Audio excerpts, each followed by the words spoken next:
My name is Tom Boaz. I'm 61 years old. I grew up in Decatur. I currently live in St. Joseph, Illinois.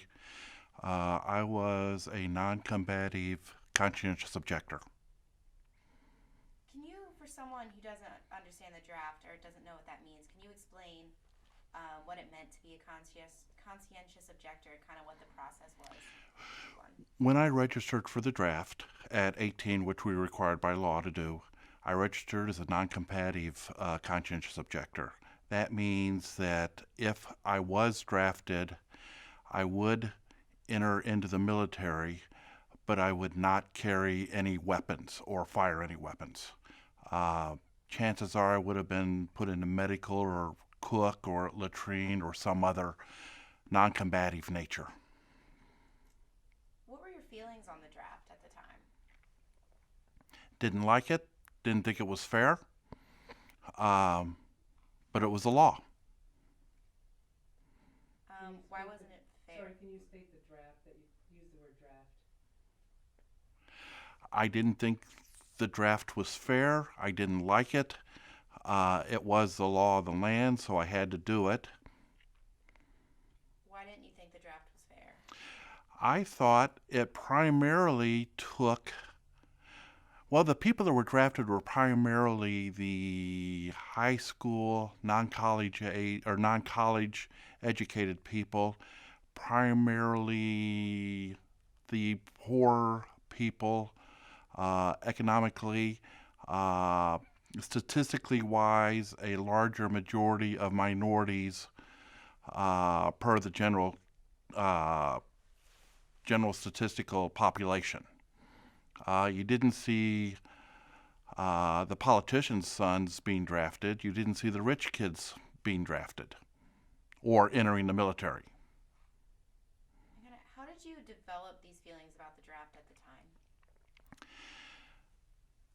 It came out over time. The primary reason is I was an exchange student. I lived in Germany for a year. By applying to become an exchange student, I learned more of the politics of the war, of the Vietnam War. I learned more of the politics of the draft. Also, being in Germany, I was there in 1971, 72. I got to know not only German people my age, but also being an exchange student, I had the opportunity to become friends with people of other nationalities. And we were all basically the same. Spoke different languages, but we were all basically the same. And I determined at that point that I could never carry a gun.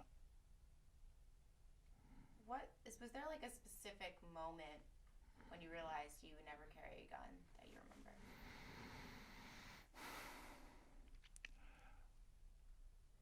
We had no guns in our household. My parents were pacifists, but never political about it. There was no specific moment when I decided this is what I was going to be. It just kind of came over time, and I was reaching my 18th birthday. I knew I had a decision to make.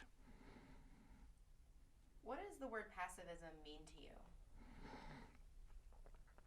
It's a good question. One who finds other ways of dealing with issues other than through physical confrontations. I always believe that one should try to talk it out, converse, get to know each side, and come to compromises. Would you consider yourself a pacifist? Yes, very much so. Can you say that in a complete sentence for me? Yes, I would consider myself a pacifist. Do you think that means, does that mean you're against war? Well, that's interesting. I am against war. No, being a pacifist doesn't mean necessarily you are against war, but I am. I think there's other alternatives. one of the issues with being a non-combative conscientious objector was that I realized that not everybody believes in those feelings. We do need a military. I don't think we should have been in Vietnam. There's other places since then I don't think we should have been. But we do need a military, primarily for defense purposes, I would wish. But even then, I could not have carried a gun. What was it?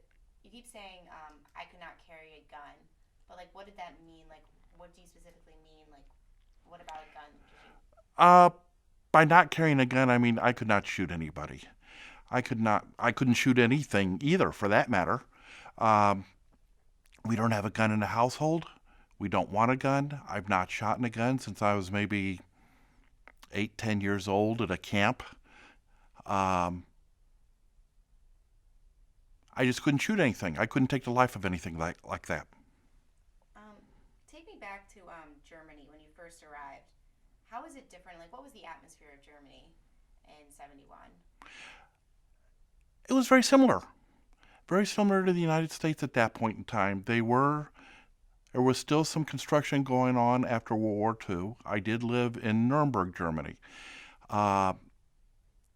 The main part of Nuremberg was 90% destroyed by U.S. and British bombs. Hundreds of thousands of people were displaced. Thousands of people were killed by bombs, innocent people. Nuremberg was very high in the Nazi propaganda, and so that was one of the reasons it was targeted. It was also an industrial town, so that was one of the reasons it was targeted. But they went after the inner city also, which made no sense to me. I saw what the destruction of the war could be. And I just got to meet people, and very, very similar to me. And I just slowly came to the conclusion. But Germany at that point in time was similar to the United States, really. Was Nuremberg, is that West Germany or East Germany? Nuremberg is in West Germany, in the Bavaria region. And then, as you said, you met people that were just like you. Is there anyone specifically that kind of like a German that sticks to your mind that like had an influence on you, any of your opinions? No, not really. I was friends with various German people. They accepted me. One of my better friends was an exchange student who was in the United States in Alaska the year before. One reason we became friends also is because he could speak English better than I could speak German. So that was a way to become a friend. Did you know any German veterans? The people I lived with, the father was a prisoner of war in a United States prisoner of war camp. He spoke very good English. He became a translator. He was one of the few people over there who spoke American English and not English English. Do you think, did he ever tell you about the war or talk about it? Very few people, if any, talked about the war. They didn't want to talk about it, is the impression I got.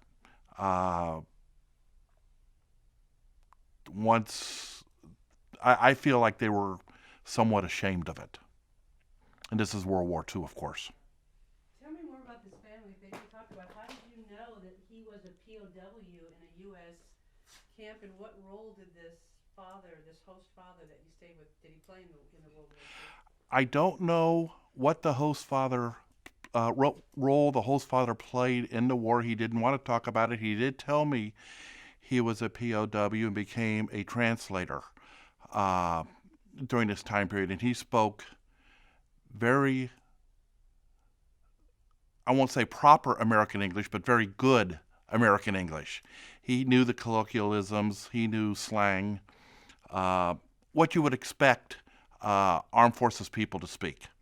When I was there, he was the district manager of the Dunlop tire facility in Nuremberg. And then going back to my question, so what was your opinion on war before you went and met the Germans? Before I went to Germany, I was really very non-political. I really didn't think much about it. Yes, I saw the news. Yes, it was terrible. Yes, I wanted no part of it. Yes, I didn't think we should be there, but I was really fairly non-political. I played a lot of sports in high school. You could pretty much call me a jock at that point in time. All right, so you get to Germany, you're in Germany, you're approaching your 18th birthday. Kind of like walk me through like what it was like having to turn 18 at that time period as a man, and also kind of what was going through your mind. I had to go to the Munich Consulate to apply for register for the draft.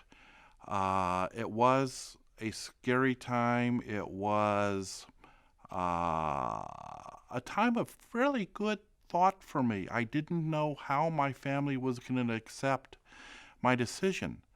I had not talked to my parents about it. I didn't really have anybody to lean on to talk about it, so it was all my decision.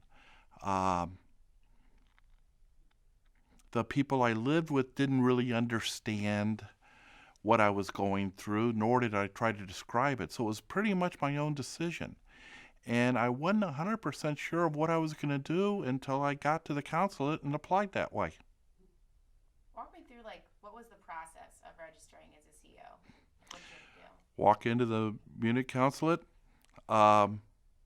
say I'm an American citizen, show my passport, say I'm here to register for the draft.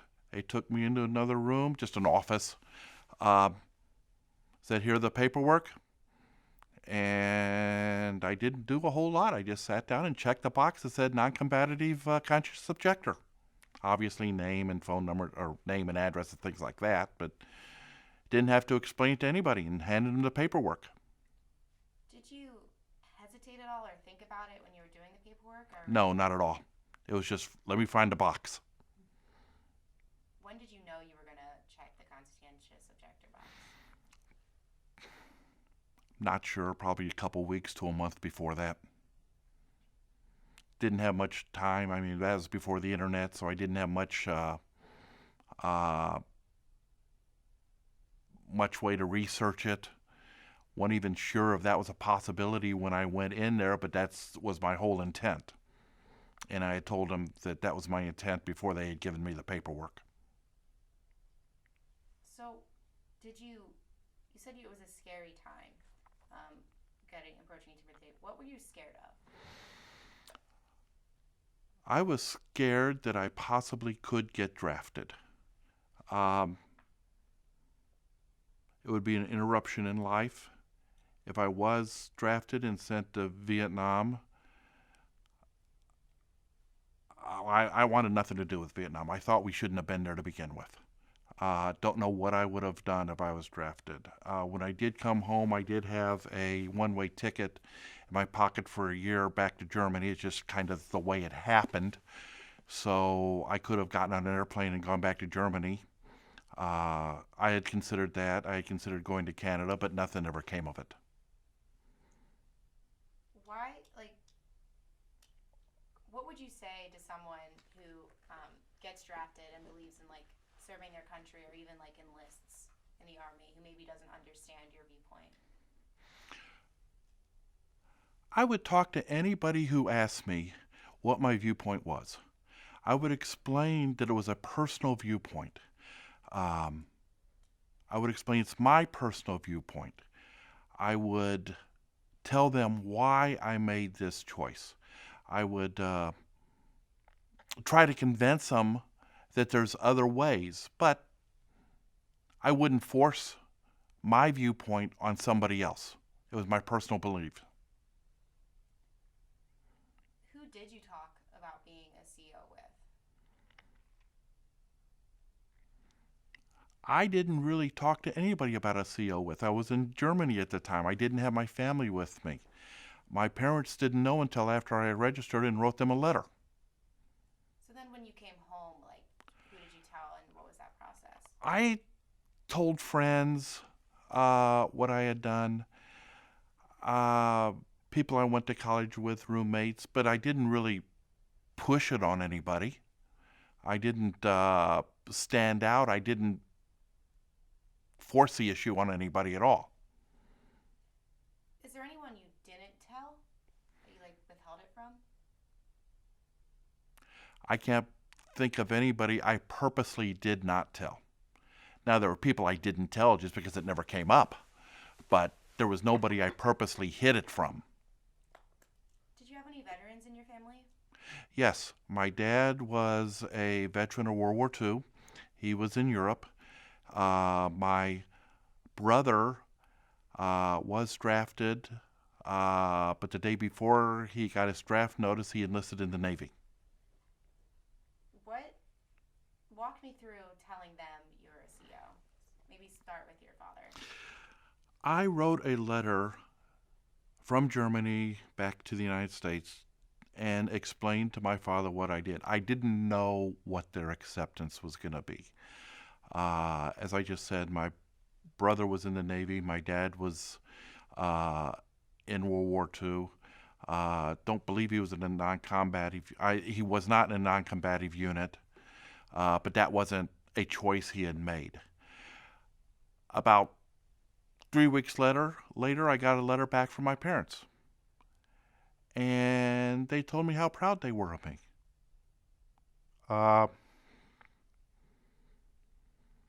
They were happy with my decision.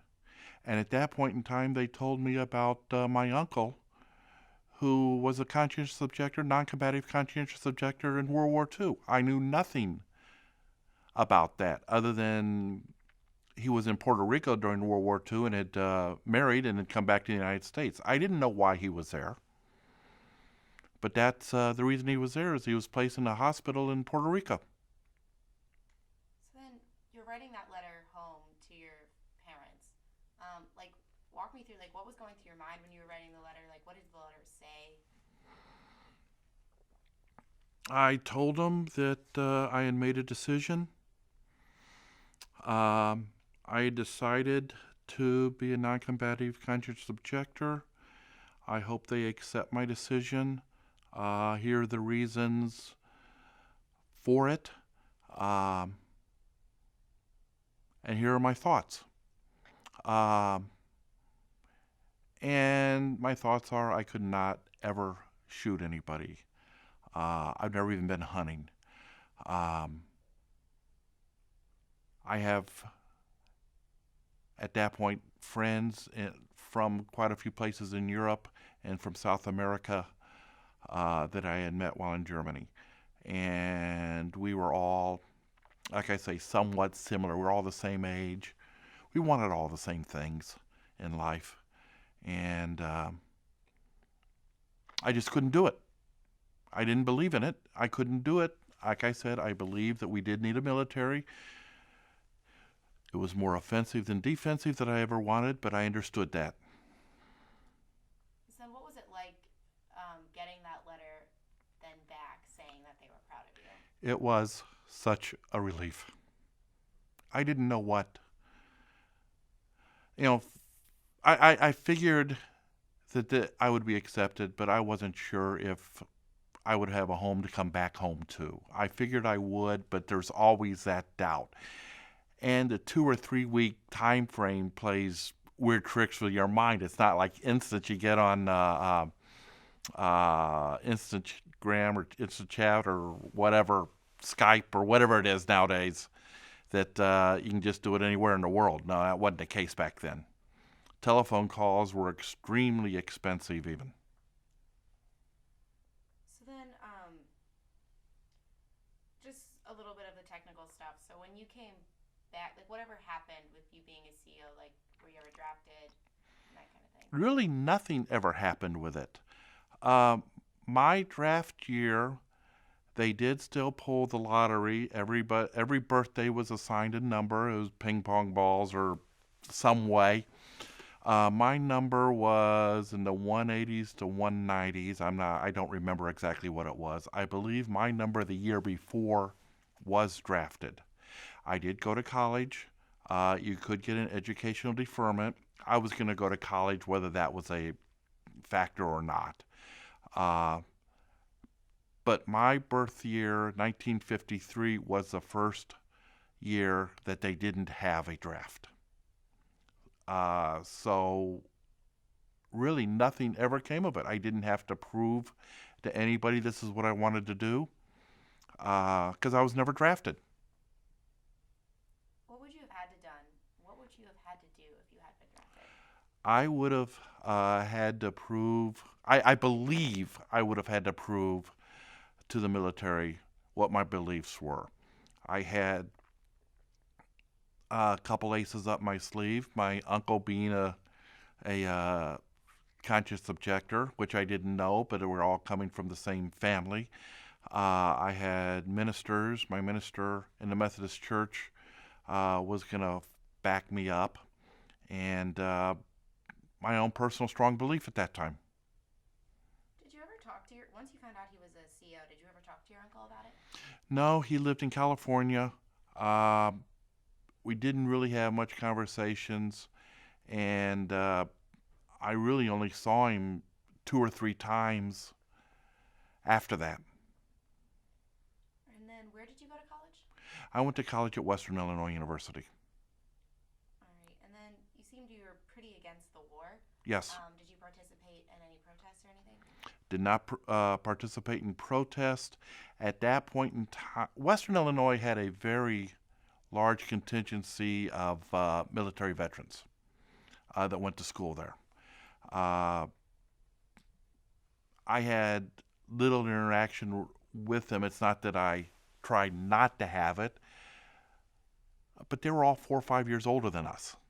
I was an 18-year-old kid. Yes, I had been in Europe, but I was an 18-year-old kid who didn't know a whole lot. These were 21, 22, 23-year-olds who had been in Vietnam possibly or other places. And so we didn't have much interaction, but there was very little protest against the war at Western Illinois. And I'm fairly non-political as is. Did you ever, even if there wasn't a lot of interaction, would you think it was just the age, or do you think would you have been, even today, do you know veterans? Does this ever come up? Do you ever have trouble, like, agreeing? I've told some veterans, and yes, there would be some I would definitely disagree with. But there were plenty of conscientious objectors I would have disagreed with also. I was not against the destruction of the United States. I was not against a lot of the protests that they were putting up. I say they, a lot of the students at the time. I understood we needed a military. Peace, love, and war, or peace, love, and dope, or whatever, yeah. But you got to have a military.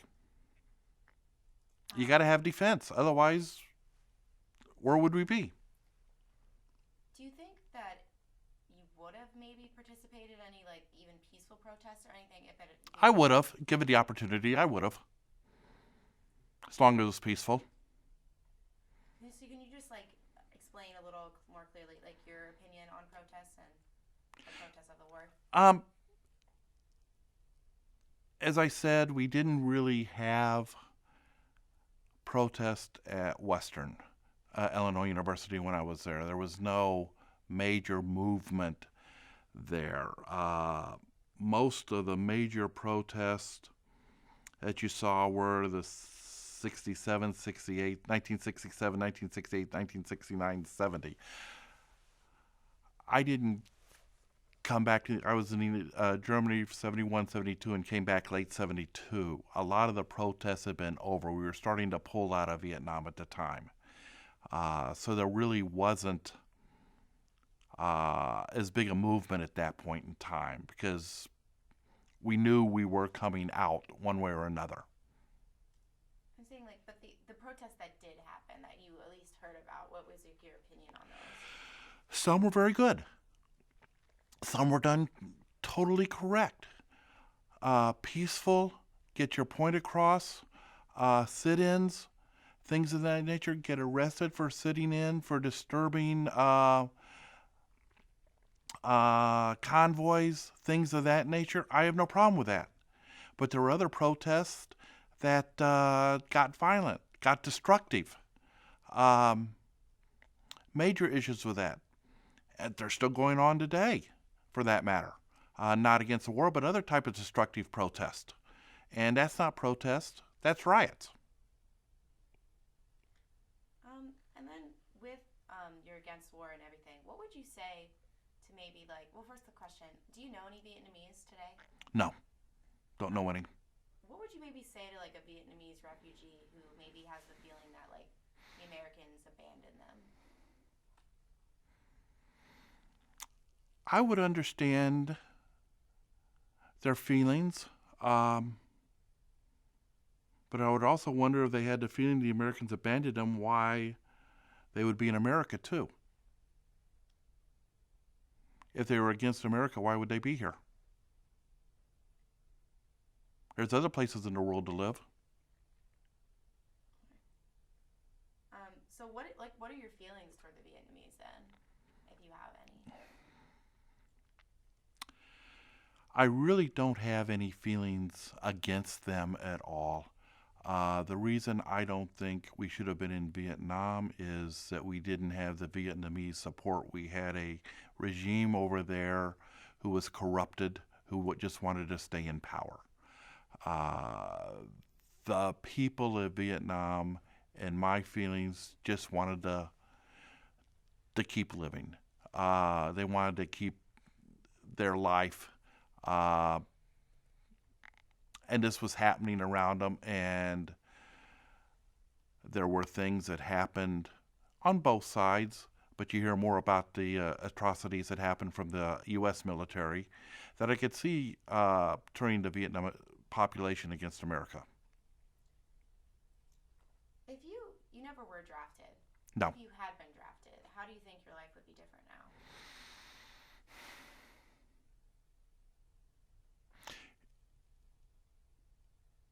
It was highly unlikely that I would have ever been drafted. The reason I'm saying that is I would have stayed in school. I would have kept my educational deferment. I did get married while I was in school and had a kid, which would have also been deferments. So it's hard to say. If I had been drafted, if I had gone into the military, my guess is I probably would be more political today, more anti-military today. Was there any other reason that you were so you really didn't want to go to war? Is there any other reason besides the not wanting to carry a gun? I thought the Vietnam War was an unjust war. I thought we shouldn't have been there. There was no reason for us to be there. We're killing innocent people. Yes, we were killing combatants on the other side. Our soldiers were drafted. Most of them didn't want to be there. I saw no reason to be there at all. Where and how did you formulate these strong political opinions?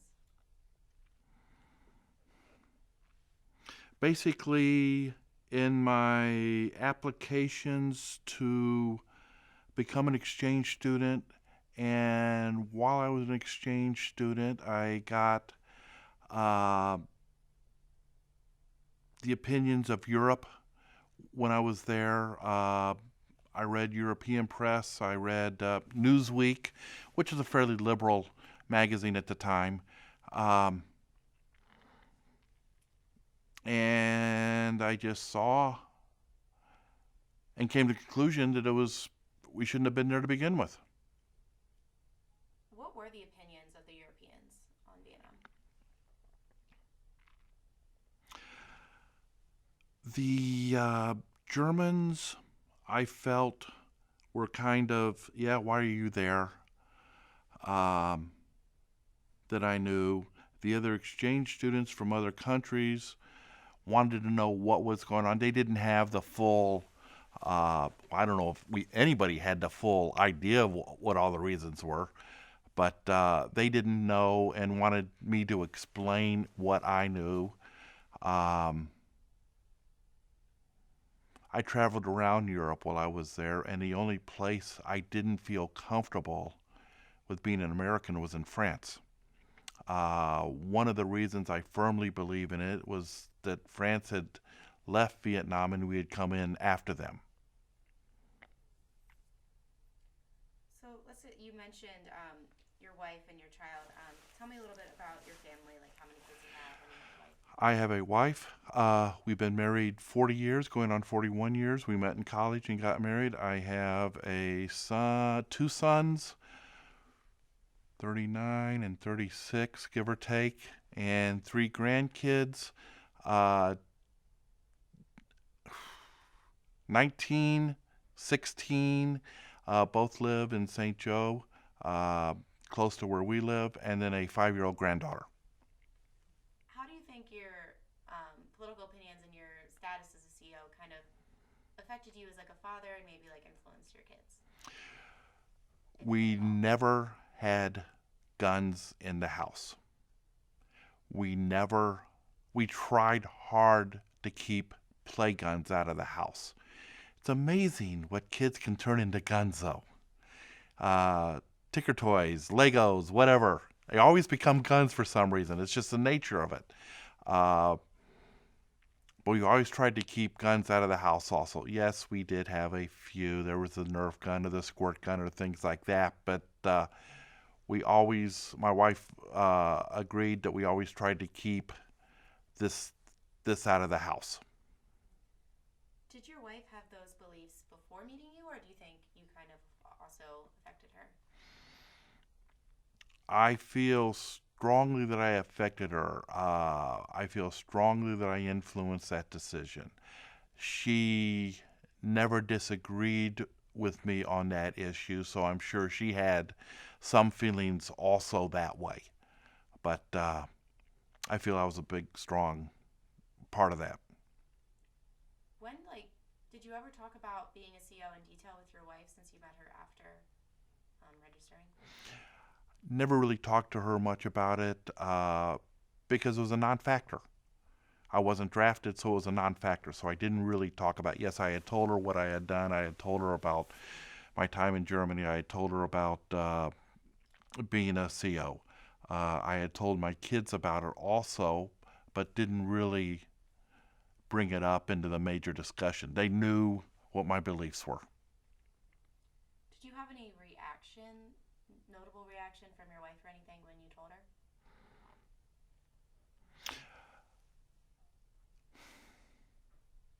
Not really, because I'm sure it didn't surprise her when I told her, because just kind of my feelings all along. And so I'm sure when I did tell her, it wouldn't have been a major surprise to her. You talked about how boys will just turn anything into guns. Were you like that too as a kid, or were you? Yes, I was. We had no guns in the house. My dad was a minister's kid, and so he had that belief also.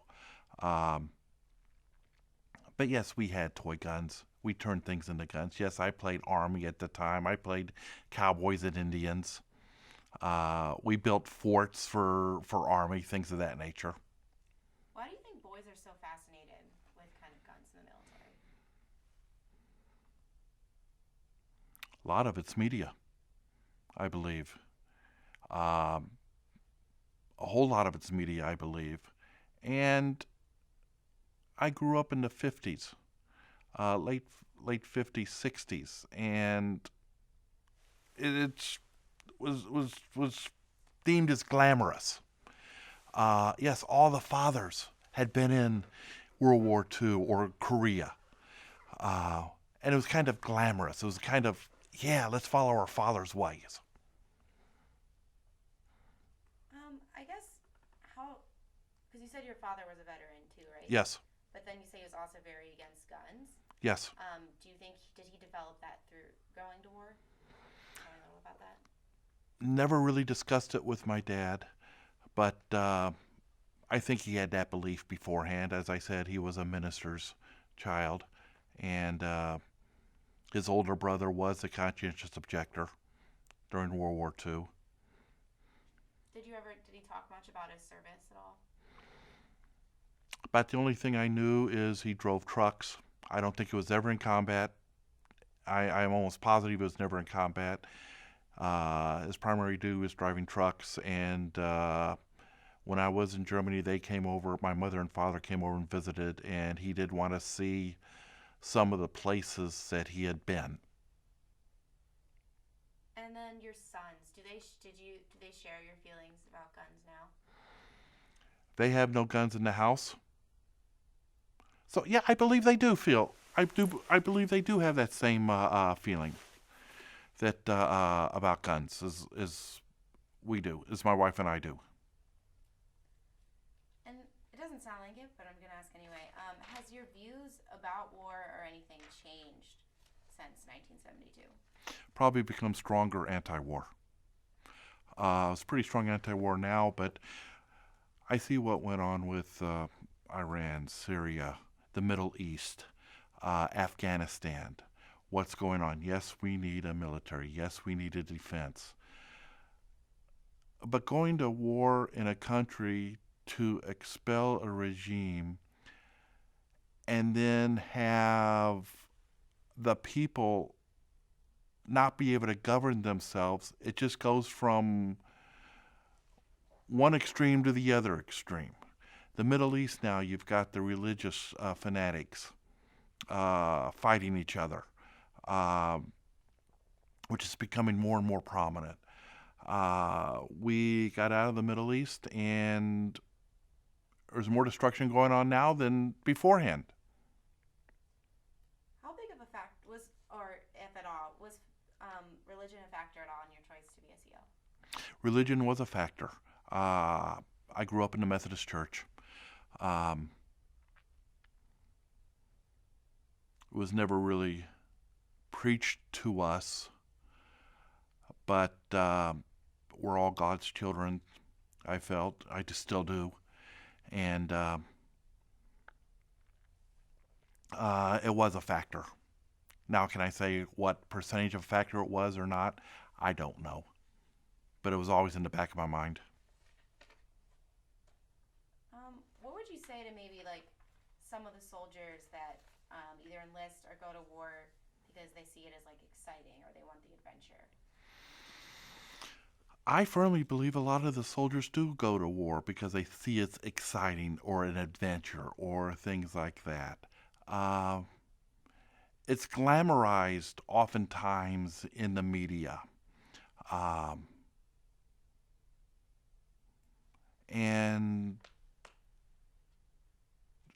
I'm glad there are people who do enlist. I'd never want to see a draft again. There are people who have much stronger feelings to serve our country, to protect us, than I ever would. And I'm glad there's people like that. There are fanatics on the outside who just want to go and shoot, and let's do that. And I wonder about them and a mentality, and I am sorry for those who never have come back. I'm sorry for those who have been injured physically and mentally. How much do you share this story? Very little. There are some people it just doesn't come up in conversation, especially today. I did more in college. I do with friends. If I don't hide it, it just doesn't come up. Have you ever felt like any resistance from anyone you brought up your feelings with?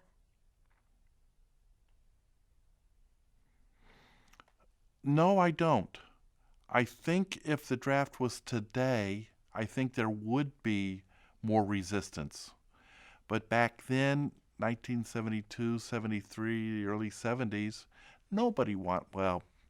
very few people wanted to go to Vietnam. Very few people wanted to enter the armed forces. That's why the draft was there. And so, no, I really never felt any resistance from anybody. When you were in Germany or before you went over, do you remember seeing any media images coming back from Vietnam?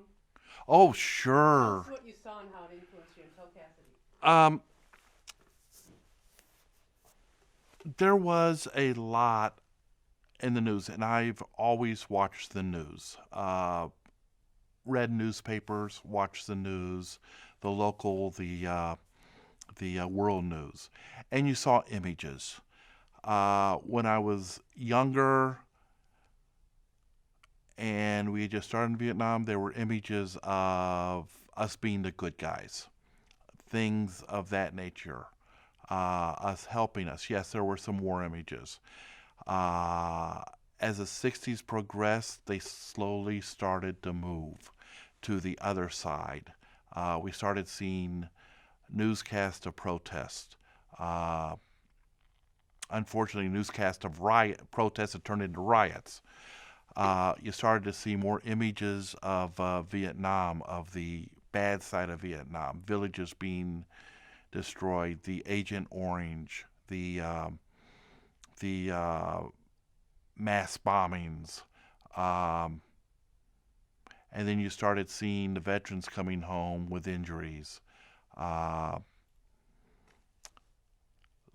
The veterans coming home and being ignored and being told not to wear the uniforms when they came home.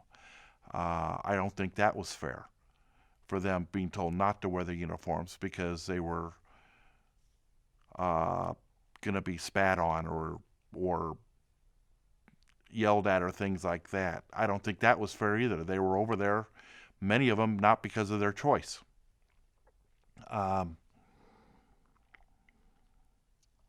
But I grew up, yes, seeing the images. And that was one of the reasons, too. I just didn't see the reason for destroying a country and the citizens. Is there any image that sticks in your mind that you can remember, anything specific? A couple of the pictures. One was the girl running down the road naked because her clothes had been burned off by napalm and she was burnt. And she was running scared. Another one was the assassination of a Vietnamese spy by the head of Vietnam, and I don't remember the names. Or a picture of him just shooting right in the head, and that was shown live on TV. Probably not live. Of the mass bombings of the countryside. Yes, there could have been Vietnamese or Viet Cong there, but there are also villages and people there. Did you talked about the veterans coming home injured and whatnot. Did you personally know any veterans who came back injured or maybe didn't come back at all? No, I didn't. I was a jock in high school. All of my friends went to college. I knew on the outskirts some friends who did enlist, but I never talked to them after the fact. We just never met up. It's not that I tried not to, it just never met up. And then back to you talked about seeing all like the destruction in Germany. Can you like describe that a little more in detail about what like images you saw? One of the major images I saw when I first got there to learn about Nuremberg. Nuremberg is a beautiful, beautiful Renaissance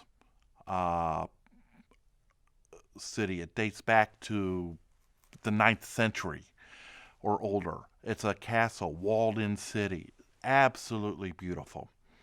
I saw a film taken during World War II of the city and the destruction to it and the bombs that bombed it. And the beautiful city was 90% destroyed.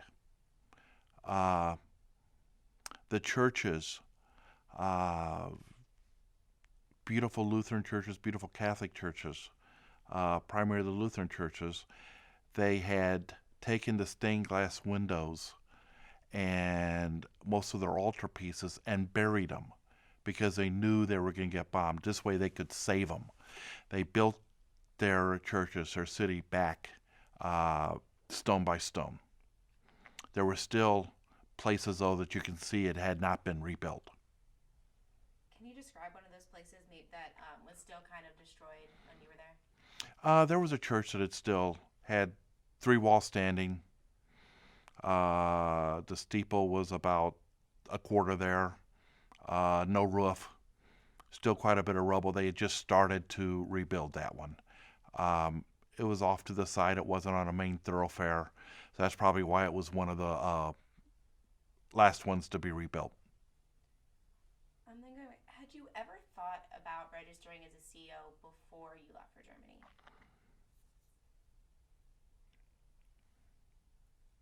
My guess, and I don't remember for sure, my guess is probably not.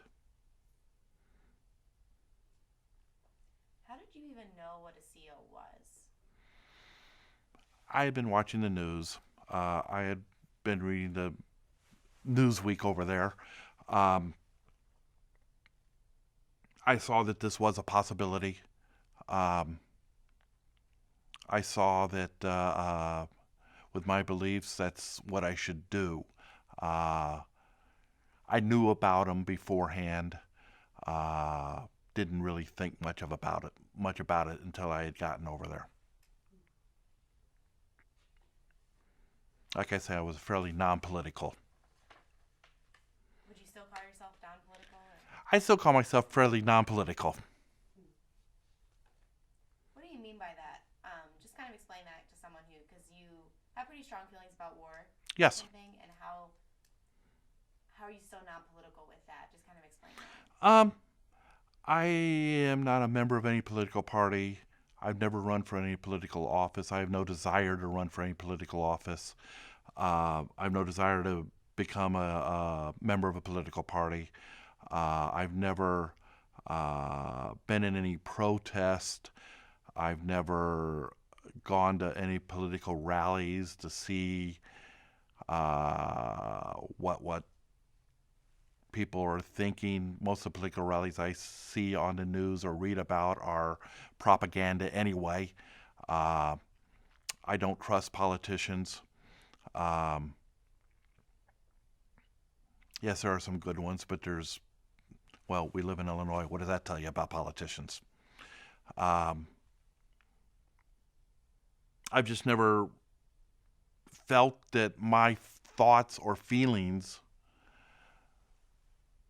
should be espoused to others other than on a one-on-one type relationship. I'm not going to force my feelings on anybody. I'm just wondering, are you registered to vote? Do you vote? Yes, I'm registered to vote. I vote in just about every election. And then why don't you trust politicians? Like, when did that start?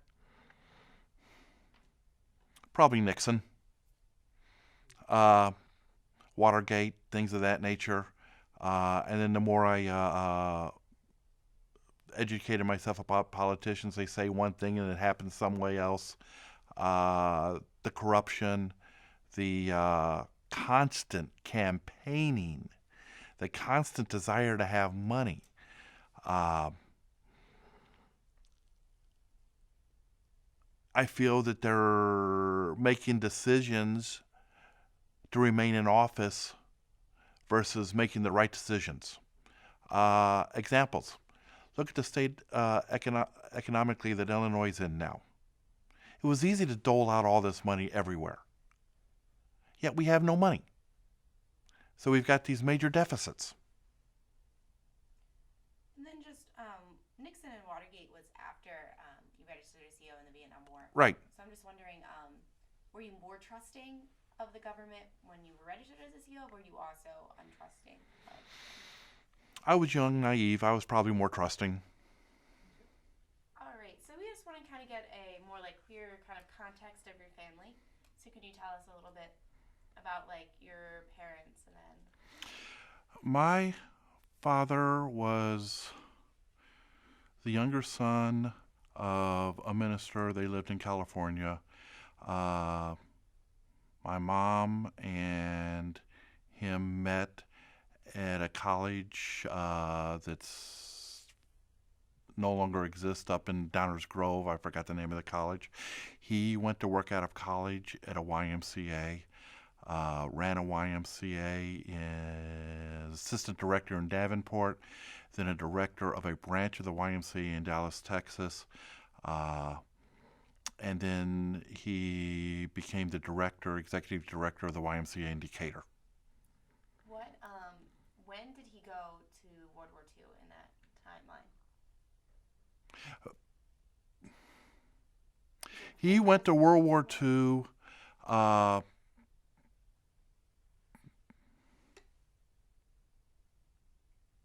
It must have been after college. I'm not entirely sure. Was he married to your mom? No, he was not married at that point in time. And then what did your mother do? My mother was a housewife, a homekeeper, whatever the correct term is today. I have 3 brothers. So she ran us around quite a bit also.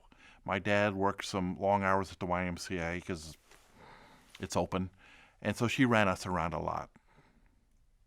Tell me a little about like the 3 brothers. Older, younger, like did they serve?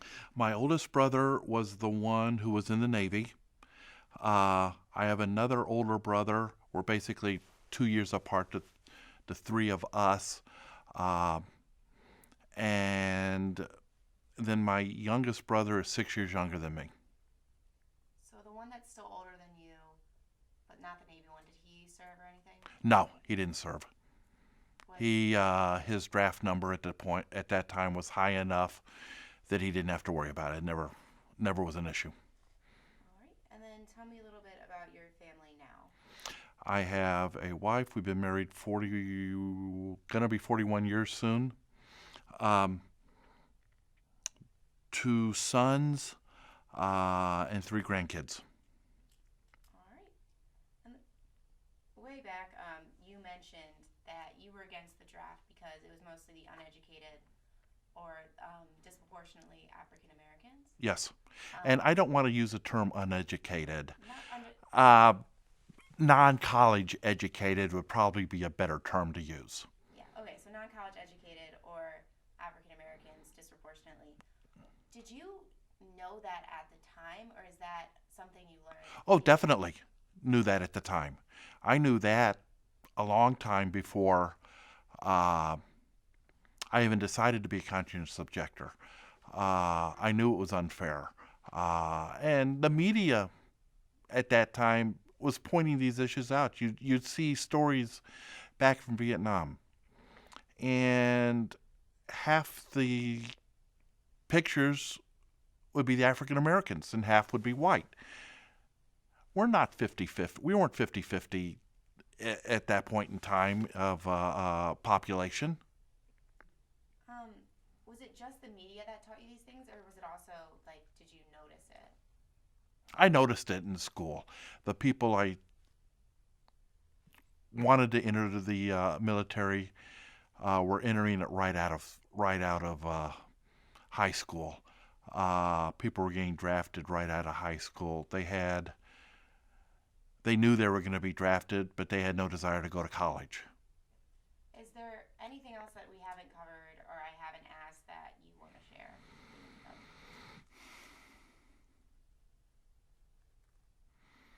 I do want to say thank you to our veterans. Thank you to the people in the armed forces now. I respect them. I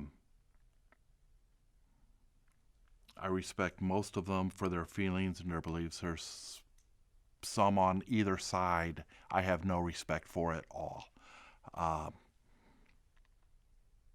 understand we need a military. I wish it wasn't so offensive, more defensive in nature. The vast majority of the wars have been worthless, in my opinion.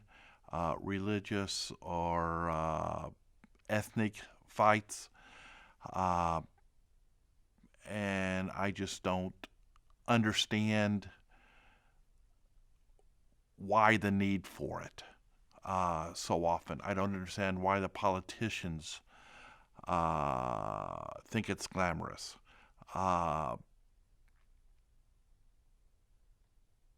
but I still fear for the world and what's going on today. The Middle East, the issues in Ukraine,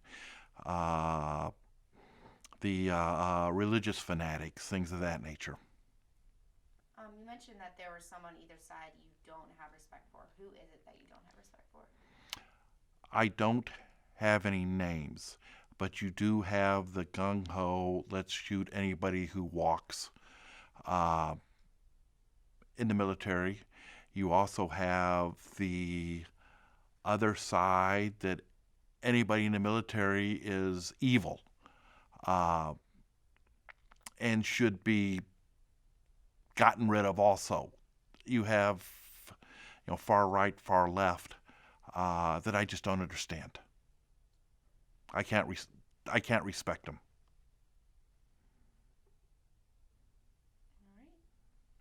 All right. I don't think I have any other questions unless Kim has anything, unless you have anything else you want to say.